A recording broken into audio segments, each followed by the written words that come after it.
الحمد لله وكفى وسلام على حبيبه المصطفى أما بعد فأعوذ بالله من الشيطان الرجيم بسم الله الرحمن الرحيم محمد رسول الله والذين معه أشداء على الكفار رحماء بينهم تراهم ركعا سجدا يبتغون فضلا من الله ورضوانا إلى آخر هذه الآية صدق الله مولانا العظيم. بارگاہ رسالت محاب صلی اللہ علیہ وسلم میں درود پاک کا ہدیہ پیش کریں.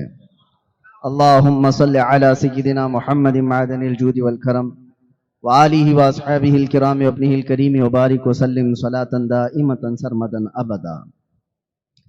کئی مرتبہ کی ہماری رضا ٹاؤن میں حاضری، لیکن آج مجھے کچھ مختلف لگ رہا ہے. وجہ اس مجمع کو دیکھ کر کے مجھے میرے کچھ سوالوں کا جواب بھی مل رہا ہے. کئی مرتبہ آپ کے سامنے یہاں پر اس مسجد میں اسی ممبر سے میں نے خطاب کیا اور آپ کے سامنے گفتگو ہوئی، بیانات ہوئے. آج کا منظر کچھ عجیب یہ لگتا ہے کہ یہاں بوڑھوں اور جوانوں سے زیادہ بچوں نے قبضہ کیا ہوا ہے. اور یہ ہلکی بات نہیں ہے. جہاں بچے ہوتے ہیں لوگ دامن جھاڑ کر کے نکل جاتے ہیں، لیکن جہاں بچے ہوتے ہیں ہم تو وہاں پہلے پہنچتے ہیں.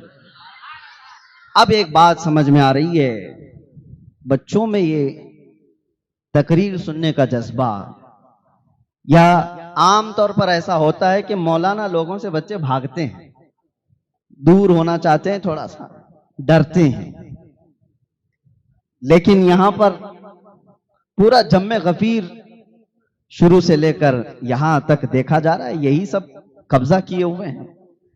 میرے اندر کے کچھ سوالات کہ میں جو سوچتا تھا کہ میں نے ایسا کیا ہلایا کہ جس کی وجہ سے سب ہلے ہوئے ہیں،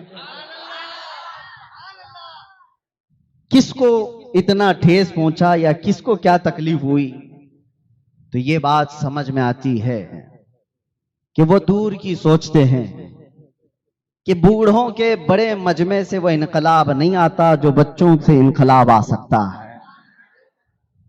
اسی لیے وہ زبان کو روکو، وہ زبان کو بند کرو جو بچوں کے اندر ایمانی غیرت بیدار کر سکتی ہے. اب ہمیں سمجھ میں آتا ہے کہ ہمارے لیے، ہمارے جلسوں میں، ہمارے پروگراموں میں، ہماری تقریر کے لیے اتنی زیادہ تکلیف کیوں ہوتی ہے کہ پرمیشن نہیں دینا اس کو. وجہ یہ ہے کہ یہ جو مجمع ہے یہ کل کا مستقبل ہے، یہ فیوچر ہے اس امت کا، اور وہ آپ سے زیادہ پڑھے ہوئے لوگ ہیں، اسلام کو زیادہ جانتے ہیں. انہیں پتا ہے کہ اگر بدر کے میدان میں دیکھا جائے تو ابو جہل کو بچوں نے ہی مارا تھا. وہ بچوں کا ڈر تو قائم ہی رہے گا. کفر و شرک کے سینے پر بچوں کا ڈر حضرت معاذ اور معوذ نے قائم کر رکھا ہے، اور یہ قیامت تک رہے گا. آپ اپنے بچوں سے نہیں ڈرتے، لیکن دنیا ڈرتی ہے.